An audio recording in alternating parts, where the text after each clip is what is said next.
상담자가 갖춰야 될 덕목이 이제 칼 로저스라고 하는 이 인본주의 심리학의 이 대표적인 분이 첫 번째 무조건적 긍정적 존중을 해줘라. 이 칼 로저스라고 하는 분은 내담자 중심의 상담을 한 분입니다. 그러니까 내담자의 입장에서 이제 상담을 끌고 나가는데 정신분석 같은 경우는 이제 환자나 내담자가 오면은 그 사람의 심리 상태, 무의식의 상태를 이제 이 분석가가 계속 해석을 해가면서 진행하는 작업을 하는데 이 내담자 중심의 상담은 환자나 내담자의 얘기를 충분히 하게 하면서 그 사람의 입장에서 자기의 문제들을 이제 보면서 해결하게 하는 그런 입장을 가지고 있다 그래요. 그래서 무조건적 긍정적으로 존중해주라는 말은 내담자가 어떤 상황에 있든 간에 그 사람의 상태를 그대로 존중해주는, 조건 없이 존중해주는, 그 사람이 화가 나 있든 우울에 빠져 있든 공황장애가 있든 일단은 그 사람의 존재 자체를 긍정해주는. 우리가 심리적인 어려움이 빠질 때는요, 많은 경우에 거의 뭐 대부분의 경우지만은 정서적으로 관계에서 많은 문제들이 생깁니다. 그리고 물론 그 문제뿐만 아니라 우리 내면에 갖고 있는 본래 갖고 있는 문제들이 있습니다. 인간으로서 갖고 있는 피할 수 없는 문제들이 있어요. 어떤 문제들을 피할 수 없다고 전에 말씀드렸는데 늙고 병들어 죽는 거 이런 것들은 피할 수 없죠. 그래서 나이가 먹으면서 또는 또 몸이 아프면서 마음까지 아파하지 말고 몸만 늙어가고 그다음에 몸만 아파라. 이게 부처님의 가르침이거든요. 근데 우리는 몸이 아프거나 또는 나이가 먹어가면서 주름이 생기면은 마음까지 울적해져요. 그러죠? 너무 자신 있게. 자, 그래서 이제 마음까지 아파지지 않으려면 어떻게 해야 되느냐 하는 것이 부처님의 가르침에 중요한 내용이 되어 있습니다.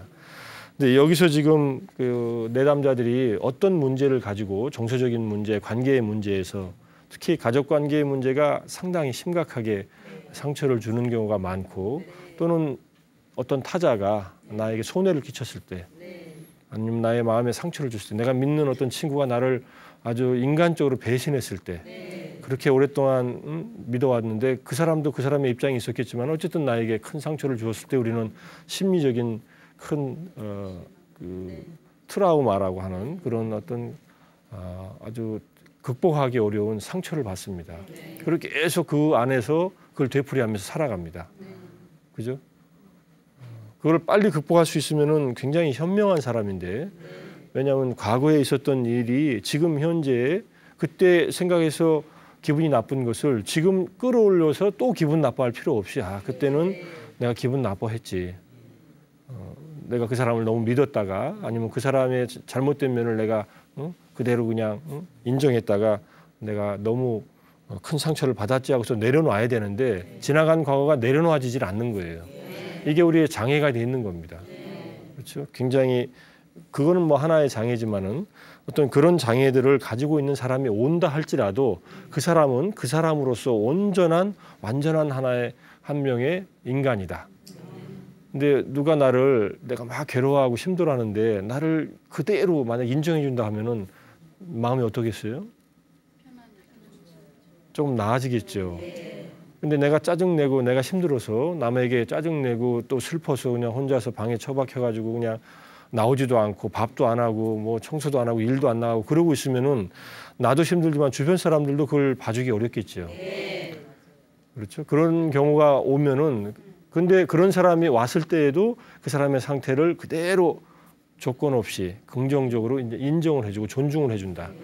이 마음은 그 사랑의 마음이라는 거예요. 불교에서 말하는 자애의 마음, 자비심할 때 자애의 마음. 그래서 로저스가 말하는 이 첫 번째 긍정적 존중이라는 건 내담자를 있는 그대로 한 인격체로서 존중해 준다는 것이 이게 충분히 존중을 받으면은 자기 안에서 자기 스스로 회복할 수 있는 길들이 보인다는 겁니다. 어떻게 보면 우리는 사랑의 결핍에 의해서 스스로가 자기의 어떤 존재감을 상실하는지도 모릅니다. 마음의 상처도 많이 받고. 그래서 이 긍정적 존중을 충분히 해주면은 우리가 우리 스스로의 내면의 어떤 그런 특히 여기에는 그 탐욕, 남에게 대해서 욕심을 부리는 마음을 극복할 수 있다. 남을 인정해 준다는 것은 남의 다른 사람을 사랑할 수 있다는 것은 나의 욕심을 극복하는 데 도움이 된다. 내 욕심이 많은 사람은 남을 정말로 사랑하기가 어렵다는 얘기를 하는 겁니다. 그래서 일단은 이 긍정적 존중에 대한 얘기를 하고, 두 번째는 공감적인 이해를 한답니다. 공감적인 이해는 바로 불교에서 말하는 연민의 마음. 우리가 흔히 자비심이라고 하는데, 앞에는 자비할 때 자는 사랑의 마음. 사랑의 마음은 다른 사람이 행복하고 잘 되고 그다음에 평화롭기를 바라는 마음입니다. 남의 행복을 바라는 마음을 사랑의 마음이라고 하고, 자녀분들 사랑하시죠? 네. 그 말은 자녀분들한테는, 우리 자식들한테는 부모들이 거의 무조건적으로 행복하기를 바라는 마음, 잘 되기를 바라는 마음에서 사랑을 줍니다. 사랑의 방향성은 어떻게 되는지 몰라요. 조금 틀릴 수도 있어요. 근데 일단은 사랑하는 것은 사실이에요. 근데 이게 현명하지 못하게 사랑하면은 아이들한테 피해가 가는지도 모르고 부모의 눈으로만 아이들을 보기 시작하면은 아이들이 힘들어지는 경우는 있어도 일단은 사랑하는 마음은 있습니다. 자, 그와 같이 사랑을 하고 그 다음에 공감적으로 이해를 해줘라. 공감적인 이해는 이게 불교에서는 연민이라고 지금 했는데, 연민의 마음은 뭐죠? 다른 사람의 고통과 슬픔이 없어지기를 바라는 마음이에요. 자비심이라고 할 때 앞에는 행복해지기를 바라는 마음, 두 번째는 비심은, 연민의 마음은 괴로움과 슬픔에서 벗어나기를 바라는 마음이다. 요 자비에 대한 얘기는 나중에 사무량신과 함께 또 다시 자세하게 또 말씀을 드리겠지만은, 일단은 이 연민의 마음은 분노의 마음을 삭혀준다 이렇게 얘기합니다. 근데 이제 분노의 마음, 불교적인 입장에서 이것은 이제 이 책에서 선치료라고 하는 이 책에서 데이비 브레이저 박사가 이제 다른 분의 어떤 입장을 가지고 이해를 해서 설명하는 부분인데, 연민의 마음이 일어나면은 우리가 남에게 해코지를 할 마음이 잘 안 일어나겠죠. 저 사람이 고통스러워 아파하는데 너는 이렇게 왜 지지리도 못 나서 그렇게 매일 이렇게 힘들어하냐, 그것도 못 이기고, 이런 얘기를 안 한다는 겁니다. 그래서 연민의 마음을 일으킨다면은 분노의 마음, 남을 향해서 일어나는 짜증이나 분노가 가라앉는다. 언제 연민의 마음이 일어납니까? 응? 나보다 사람들이 좀 못나 보일 때, 작아 보일 때. 또 언제 일어나세요? 안쓰럽고 불쌍할 때.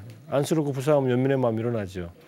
가장 큰 연민의 마음이 일어날 때는 우리가 흔히 사자성어로 동병상련이라고 할 때, 내가 아플 때 일어나요. 내가 아프면은 나만큼 아픈 사람들도 힘들겠구나 하는 마음이 저절로 일어납니다. 그래서 불교에서 이 공감적 이해에 대해서 연민의 마음을 일으키려면 내 삶의 어려움을 충분히 인식해라. 내 인생에 나도 살기 어려워. 너도 어렵지? 나도 어려워. 그런데 이게 그러니까 나도 어려우니까 나를 이해해줘가 아니라, 내가 이렇게 어려운 만큼 저 사람도 어렵구나. 내가 이렇게 상처를 받는 만큼 저 사람도 상처를 받는구나 하는 것을 이해를 해야 되는데, 이게 사람마다 똑같지 않아서 이게 달라요. 서로 경험하는 내용들이. 그것이 다른 면이 있다 할지라도 내 고통과 내 심리적인 그 슬픔 같은 것들이 있는 것을 저 사람도 갖고 있구나 하는 것을 인정하기 시작할 때 공감적인 이해를 한답니다. 그래서 이게 두 번째 이 상담자가 갖춰야 될 자질이고, 세 번째는 진솔함, 정직함이랍니다. 그러니까 상담자가 상담을 한다고 그냥 상담자의 권위만 내세우고 폰만 잡고 있어서는 상담이 안 된답니다. 그래서 진정으로 자기가 정말로 사람에게 이 앞에 두 가지 사랑과 연민이라는 마음을 가지고 무조건적 긍정적 존중의 마음과 공감적 이해를 가지고 있되 스스로에게 진솔해야 되고 내담자하고 마주 대한 상황에서 진솔해야 된다. 이거는 무지가 없는 마음이라고 합니다. 여러분들이 우리가 누군가 나보다 어려운 사람하고 마주했는데 그 사람이 나에게 뭔가를 막 얘기하고 있는데 내가 진솔하다는 것은 어떤 의미냐면은 그 얘기를 이해한 만큼 이해했다고 하고 이해가 안 되는 부분은 이해가 안 됐다고 하고 그다음에 그것을 풀 수 있는 자기 내면의 어떤 문제가 떠오르면은 내담자한테 다 말을 못해도 그것 자체도 자기 스스로 진솔하게 마주할 수 있어야 된다. 근데 보통 남의 걱정을 들어주다 보면요, 남의 어려움을 이제 들어주다 보면 보통 사람들은 나도 어려워. 너만 어려운 게 아니야. 나는 너보다 훨씬 더 어려워. 그러면서 자기 어려움을, 그 다음부터는 자기 어려움을 얘기해요. 자기 고민을 갖고 온 사람의 얘기를 들어주는 것보다는 자기 어려움을 얘기하다가 지금 누가 누구를 도와주는 건지 이게 거꾸로 될 수가 있어요. 이거는 이제 상담가의 입장이 아니라 이제 자기가 갖고 있는 문제를 진솔하지만은 상대방의 문제를 해결해 주는 입장이 아니라 자기 문제를 털어놓는 그런 입장이 돼버리면은 이건 상담이 아닙니다. 그냥 뭐 대화는 될 수 있어도 사실은 상담가의 입장에서는 자기의 어떤 경험의 그 한계라든지 이해의 한계 또는 느낌 또는 정서적인 어떤 교류의 한계들도 충분히 자기가 인정하면서 진솔하게. 근데 처음부터 나 당신 문제 잘 모르겠는데요. 사실은 모르는 데서 시작하는 거죠. 아니 여기 40년, 50년 동안 혼자서 쭉 자기 세계를 갖고 살아온 분의 인생을 그래서 그분의 심리 상태, 정서 상태를 처음 앉아가지고 1시간 또는 10번 앉아서 10시간 동안에 그걸 다 이해할 수 있겠습니까? 그건 미지의 영역을 새롭게 탐색하는 거랍니다. 상담이라고 하는 것은. 근데 가까이서 서로 친구 간에는 오히려 더 빨리 일어날 수도 있습니다. 이런 세 가지 자질을 갖고 있는 친구가 있어서 상담가로서가 아니라 친구로서 만약에 마음을 털어놓을 수 있다면 좋은 치료가 될 수도 있는데 우리들은 그런 훈련을 받지 못한 입장에서는 또는 내 안에 탐진치가 극복되어 있지 않는 입장에서는 간단히 말하면은 내 욕심과 내 분노와 내 무지가 안에서 들끓고 있으면은 누가 나에게 도움을 청해도 도움을 줄 수 있는 기본적인 자질이 없다는 거예요. 그래서 오히려 내 안에 있는 문제가 저 사람에게 또 퍼져나가면서 상대방도 힘들어하고 내가 그 말을 괜히 했네 하고 나중에 후회하게 되는 그런 상황에 빠진다는 얘기입니다. 그래서 이 세 가지가 이제 존중하는 마음, 그 다음에 공감적인 이해해주는 마음, 그 다음에 진솔함. 이 세 가지 마음이 불교에서 말하는 이제 무탐, 무진, 무치. 탐욕이 없는 마음, 분노가 없는 마음, 무지가 없는 마음과 일치한다. 물론 이 세 가지를 완벽하게 갖추고 있으면은 탐진치가 훨씬 더 줄어들었다고 얘기할 수 있죠. 이 탐진치가 완전히 없어지는 것은 그렇게 간단한 일은 아닙니다. 탐욕과 분노라는 것을 없앤다는 것도 쉬운 일이 아니고 무지가 완전히 없어지는 것은 우리가 말하는 아라한이 돼야 완전히 없어지게 됩니다. 그리고 욕심도 계층이 많아요. 욕심이 이렇게 단순하지 않습니다. 우리가 갖고 있는 욕심들은 층층이 있습니다. 하나가 해결되면 그 다음 욕심이 또 생기고 먹을 것이 좀 해결되면 이제 입을 것도 해결돼야 되고 입을 것이 해결되면 살 것도 해결돼야 되고 살 것이 해결되면 탈 것도 해결돼야 되고 평생 그렇게 밖에 있는 그 물건들에 이 관심을 놓고 살다가는 평생을 거칠게 하다가 속마음은 통통 빈 채로 그냥 인생을 마무리하게 됩니다. 이것은 정말로 인간으로 태어난 아주 소중한 기회를 잃어버리는 그런 어떤 삶이라고 할 수 있는데 그렇지 않고 자기 내면에 정말로 진정한 행복을 얻기 위해서는 내가 무엇을 해야 되는가 하는 깊은 자각을 하지 못하면은 욕망에 끌려다니고 욕망이 이루어지지 않았다고 화가 나고 짜증이 나고 그죠? 짜증이 나는 이유, 화가 나는 이유는 바라는 것이 있어서 그래요. 바라는 것은 많은데 얻은 것은 적을수록 짜증나고 화가 나고 불행해집니다. 그렇죠? 이거를 거꾸로 뒤집으면 불교에서는 어떻게 얘기하냐면 소욕지족이라고 합니다. 내가 바라는 것을 좀 줄이고 그 다음에 갖고 있는 것에서 만족을 하고 고마운 마음을 일으키고 살아라. 근데 이 말은 재산을 다 남에게 다 줘버리라는 소리가 아니에요. 제가자로서의 재산의 의미는 부처님은 굉장히 강조하신 분입니다. 재산을 단지 정당하게 모아라. 남에게 피해를 주거나 남에게 해를 입히면서 재산을 모으지 말고 자기의 노력으로 정당하게 모은 재산을 잘 써라. 그러니까 재산을 모을 때는 나름대로 욕심이 있어야겠죠. 근데 욕심만 가지고 재산이 목적이 아니라 재산을 가지고 우리가 얻을 수 있는 삶에 안정되는 부분이 있다. 이렇게 얘기를 하시는 겁니다. 근데 그것을 충족시키면 그 다음 가치를 추구해야 된다. 이렇게 얘기를 하시는데 어쨌든 우리 안에 있는 욕망들의 필요한 부분들을 잘 보고 무엇이 내가 살아가는데 정말로 얼마만큼이 필요한가 하는 것을 지혜롭게 판단해야 된다. 이런 얘기입니다. 자, 그래서 이 사랑과 공감, 그다음에 연민과 이 지혜라고 하는 이 세 가지 덕목을 상담자가 상담하기 전에 이미 충분히 갖춰야 된다. 사실은 상담자가 되는 과정은 이 세 가지를 갖추는 과정이고, 달리 말해서 상담자는 이렇게 볼 때 상담자는 자기 문제에 대한 내면적인 해결을 충분히 고민하고 이미 하고 있는 사람입니다. 그죠? 자기 탐진치가 열버져야 되겠죠. 자기 탐진치가 열버지지 않으면은 자기 욕심이 많다면은 남을 사랑하기가 쉽지 않고, 자기 분노가 많으면은 남을 연민의 마음으로 공감해 주기가 어렵고, 무지가 많으면은 어떻게 진실할 수 있겠어요? 올라오는 것마다 포장돼서 올라오고, 그것도 부정적으로 이렇게 방어 기제를, 잘못된 방어 기제를 쓰면서, 방어 기제라는 말도 좀 어려운 말이지만은 자기 스스로 자기 마음에 어떤 그 벽을 쌓는 일이기도 하고, 이게 뭐 저항이라는 말로도 쓰고 여러 가지로 쓰는데, 변명하고, 부정적인 방어 기제들도 많고, 우리가 긍정적인 방어 기제도 있습니다.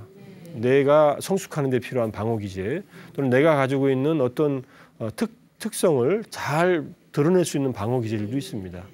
그래서 뭐 이런 방어 기제에 대한 얘기는 이제 정신분석학에서 깊이 다루는 문제이기도 하지만은, 방어 기제를 잘 쓰는 사람들이 행복할 수도 있다라고 하는 얘기도 하니까, 거기에 대해서는 나중에 뭐 또 공부하실 기회가 있으면 해보시고요. 어쨌든 이 세 가지 덕목을 상담자가 되는 과정에서도 쌓아야 되고, 불교 수행에서도 마찬가지로 쌓아야 된다. 이거는 아주 근본적으로 굉장히 일치하는 측면입니다. 인간이 성숙해 나가고 남에게 도움을 주기 위해서는 자기 내면의 문제를 충분히 해결하면서, 근데 사실은 상담 과정이 상담을 배우는 과정이에요. 수행 과정이 수행을 완성하는 과정이듯이, 처음부터 수행이 완성되어 있으면 수행할 필요 없지요. 처음부터 무지가 없으면 무지를 덜어낼 필요도 없는데, 우리는 잘 모르고 자기하고 직면하기도 어렵습니다. 우리 스스로가 나의 마음을 제대로 보고 직면한다는 것도 이게 쉬운 일이 아닌데, 어쨌든 이 세 가지 탐진치를 극복하는 일과 상담자가 되는 길, 그래서 상담 상황에서 내담자와 환자를 돕는 일은 서로 이렇게 깊이 있게 연관되어 있기 때문에 이렇게 보면 다른 길이 아니죠. 그래서 이분은, 이 데이비 브레이저 박사는 상담자는 보살이라고 얘기를 합니다. 보디사트바. 보디사트바라는 존재는 깨달음을 지향하는 그런 존재거든요. 아직 깨달음을 이루지 못했어요. 그리고 이 칼 로저스라고 하는 이분도 상담계에서는 그런 보살과 같은 그런 분이라고 얘기를 합니다. 그러니까 우리가 상담이라고 하는 것이 불교하고는 달리 서양의 심리학에서부터 발달해온 방법이지만은, 묘하게 서로 영향을 주고받은, 또는 불교적인 영향을 받은 경우도 있답니다. 근데 구체적으로 칼 로저스라는 사람이 불교의 영향을 받았는가 하는 것은 문서적으로는 잘 확인할 수는 없지만은, 동양 사상, 특히 도교적인 사상이나 또는 이런 불교적인 사상에 영향이 있었을 것이다라고 얘기하는 분들도 있습니다. 그래서 어쨌든 불교 수행자가 되는 길과 상담자가 돼서 남을 도와주는 일은 이게 서로 연결되어 있다. 자비심이라는 것이 어떻게 일어납니까? 자비심 아니면 깊은 연민이라고 하는 것을 내가 아플 때도 일어나고, 나의 어려움을 스스로 자각할 때도 일어나고, 남이 힘들 때도 일어난다고 하지만은, 진짜 그게 자비심이 되려면은 지혜가 갖춰져야 된다, 이렇게 얘기합니다. 지혜롭지 못하면 자비롭지 못하다는 얘기를 할 수 있는데, 그래서 또 자비로운 만큼 지혜로운 것이다, 이렇게 얘기를 합니다. 지혜와 자비는 함께 굴러가는 수레의 두 바퀴다, 또는 새의 두 날개다, 이렇게 얘기를 하거든요. 한쪽이 약하면 다른 한쪽도 약화되고, 또 한쪽이 강화되면 다른 쪽도 강화되는. 그래서 우리가 지혜롭게 살려면은 자비심을 갖추려고 노력해야 되고, 또 자비롭게 살려면 또 지혜로워지려고 노력을 해야 된다. 탐진치는, 그런데도 뿌리에는 이 지혜로운 삶이 바탕이 돼 있으면서 그 위에서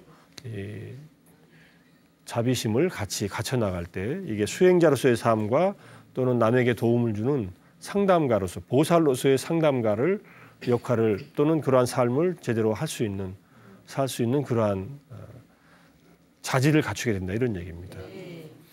자, 그래서 심리 치료자 또는 상담가가 되려고 할 때 그냥 기법만 가지고, 여러 가지 상담의 기법들이 있습니다. 내담자가 오면은 그 심리적인 증상을 진단을 하고, 자기가 배운 상담의 어떤 이론들에 의해서 내담자를 이제 이렇게 나름대로 판단을 해야 돼요. 이 사람은 우울증이 심한 만성 우울증 환자다. 또는 이 사람은 뭔가 불안장애자다. 또는 이 사람은 공황장애자다. 뭐 이렇게 나름대로의 진단명들이 있거든요.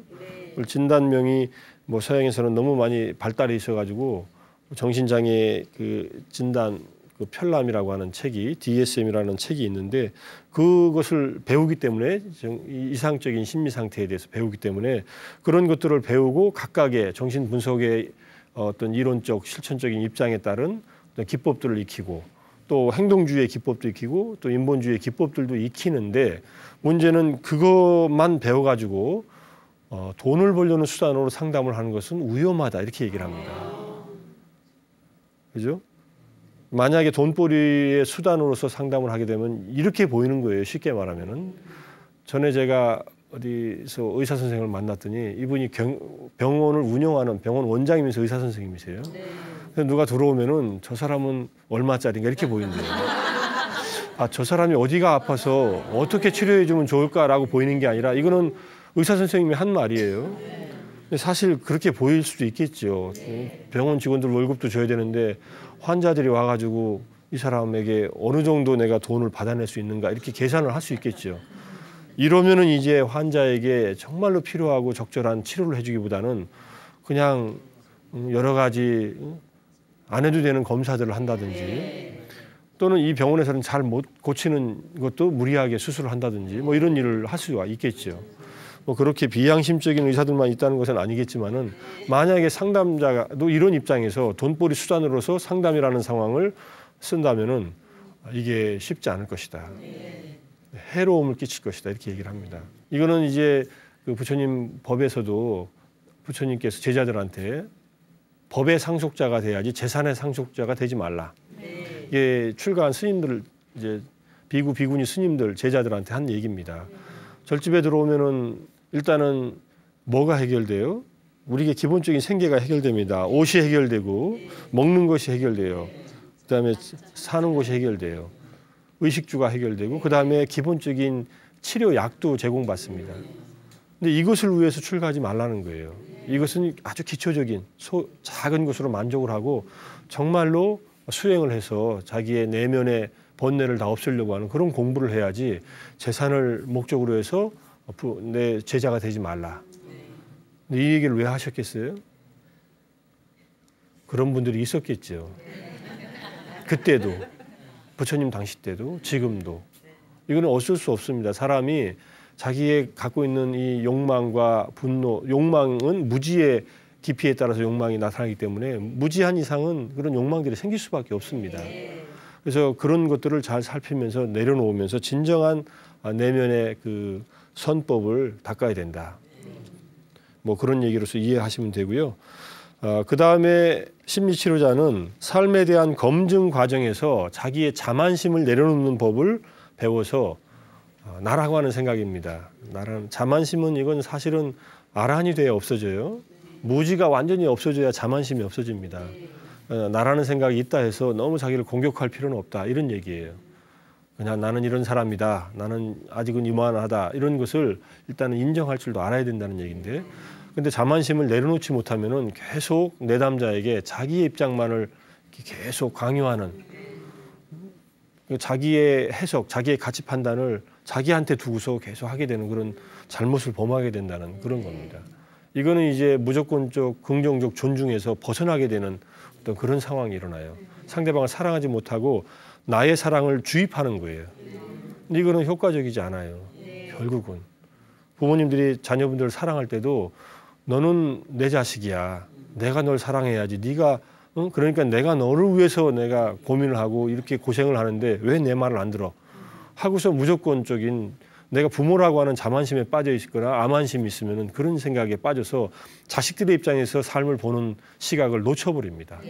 그래서 그것을 놓치지 않고 충분히 자만심에 빠지지 않는 내면의 공간을 마련해라. 이 말은 나의 부족함을 인정할 줄 알라는 얘기도 돼요. 아까 진솔함이라고 하는 것은 그런 면이 있습니다. 아, 내가 아직 부족한 면이 있구나. 내가 저 사람의 상황을 다 이해를 못하고 내가 그럼 모르는 면이 뭐가 있지? 그러면은 마음에 공간이 생깁니다. 여유가. 그리고 또 어떤 분이 또는 누가 나에게 짜증나고 화를 낼 때 내가 뭐가 부족해서 저 사람은 나에 대해서 이런 반응을 보일까라고 물러날 수 있는 공간이 생겨요. 화를 안 내면서. 한참 부처님은 암한심이 아예 없는 분이니까 누가 부처님께 화를 내면은 가만히 듣고 계세요. 저쪽에 불이 꺼질 때까지 가만히 계세요. 그러니까 당분간 듣습니다. 거의. 그게 5분이 되는 사람도 있고 뭐 10분이 되는 사람도 있겠죠. 근데 우리는 그럴 만큼 공간이 없으니까 누가 나에게 나의 험담을 하자마자 이게 반응이 튀쳐나오는 거예요. 그러면 맞불을 놓는 거죠. 그래서 나중에는 불이 왜 났지? 이것도 모른 채로 서로 불만 피우고 있고 또는 서로 화살만 쏘고 있어요. 근데 우리가 왜 화냈지? 한참 지나고 나서 그러는 상황이 벌어지는데 이때 이 자만심, 암한심을 내려놓으면은 마음 안에서 조금 쉴 수 있는 공간이 생깁니다. 이 내면의 이 공간, 우리가 쉴 수 있는 곳은 이 내면의 공간이 사실은 유일한지도 모릅니다. 자기 안에 탐진치가 줄어든 공간이에요. 탐욕이 줄어들고 분노가 줄어들고 무지가 줄어든 내면의 공간을 확보하면 확보할수록 인생이 안전합니다. 이게 부처님께서 자기 자신을 섬으로 삼아라 또는 자기 자신을 등불로 삼아라라고 한 그 가르침입니다. 그래서 상담가도 자기 자신의 한계도 인정하면서 자기의 암한심, 자만심에 빠지지 않도록 노력하고 수행자도 마찬가지예요. 수행을 조금 하고 절에 조금 다녔다 하면은 내가 절에 좀 다녔네, 수행을 좀 했네 하는 생각에 암한심 때문에 누가 날 대우 안 해주나, 내가 왔는데 나를 좀 안 알아주나 이런 생각에 빠집니다. 누구나 그래요, 누구나. 수행을 많이 한 분들도 그럴 수도 있고 수행을 적게 했는데 절에 조금 며칠 나왔다고 해서 절에 나중에 나온 사람들한테 그럴 수도 있습니다. 이걸 조심하라는 얘기도 됩니다. 이게 같이 가는 거예요. 그러니까 상담 상황이 인생을 사는 상황과 전혀 다른 상황이 아니다. 우리가 결국 부딪히는 문제들을 이렇게 보여주는 겁니다. 자만심, 암만심에 빠지는 것을 조심하라. 자, 그다음에 이제 불교와 인본주의와의 공통점과 차이점, 배울 점을 조금만 얘기하고 마무리하겠습니다. 공통점은 대승불교와 선의 불성 사상과 인본주의의 인간의 성장 가능성을 강조한다는 점이 같습니다. 그러니까 로저스가 내담자의 어떤 있는 그대로의 상태를 무조건적으로 긍정적으로 존중한다는 것은 그 사람인 그대로 유기체로서 한 인간인 그대로 완성되어 있다라고 믿어주는 겁니다. 그것은 대승불교에서 우리에게는 불성이 있고 선에서는 우리는 본래 부처다라고 하는 그런 자각을 본래 갖고 있는 것과 같다. 굉장히 인간 본성에 대한 긍정적인 어떤 그런 평가입니다. 그런데 내가 부처인데 왜 이 모양 이 꼴이지 하면은 좀 화가 나죠. 그래서 대분심을 일으켜서 이제 화두를 들고서 대의심을 일으켜라.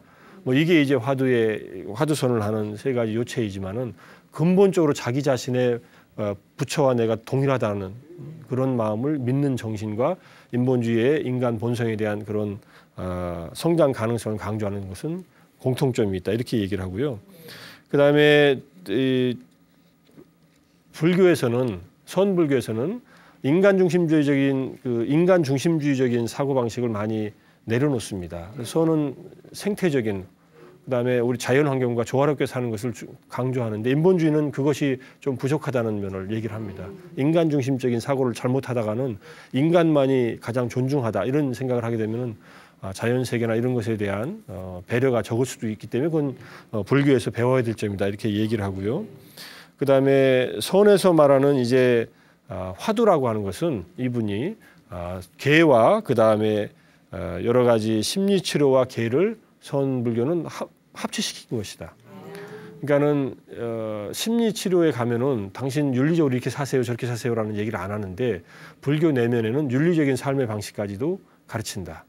5가지 그 5개 살도 음망주 살생 도둑질 잘못된 성행위 그다음에 거짓말하는 것 그다음에 술을 마시는 것까지도 가라앉히면서 인간의 삶의 기본적인 어떤 그런 생활의 규범을 통한 안정을 주려고 하는 것이 불교인데 그런 것은 인본주의에서는 또는 심리학에서는 별로 강조하지 않는 측면이 있다 이런 얘기를 합니다. 그래서 윤리를 통해서 자신과 타인을 보호하라는 면과 그다음에 내담자의 문제를 화두를 통해서 좀 더 솔직하게 스스로 대면하게 하는 것. 내가 왜 괴롭지? 내가 화가 나지? 내가 왜 이렇게 불안하지? 이것을 자기에게 화두 삼아서 문제를 던지다 보면은 그것이 불교 공부에 선적인 불교 공부하고 맞닿을 수 있는 면이 있다. 내담자에게 좀 더 문제의식을 더 고취시키는 그런 면이 있다 하는 것을 선불교에서 또는 불교적인 가르침에서 인본주의 심리학이 좀 참고를 삼을 수 있는 면이 있다 이렇게 얘기를 합니다. 자, 오늘 여기까지 공부하고요. 다음 시간에 조금 더 인본주의에 대한 얘기를 더 하면서 마무리하고 그다음에 행동주의와의 관계를 또 공부하겠습니다. 오늘 여기서 마치겠습니다.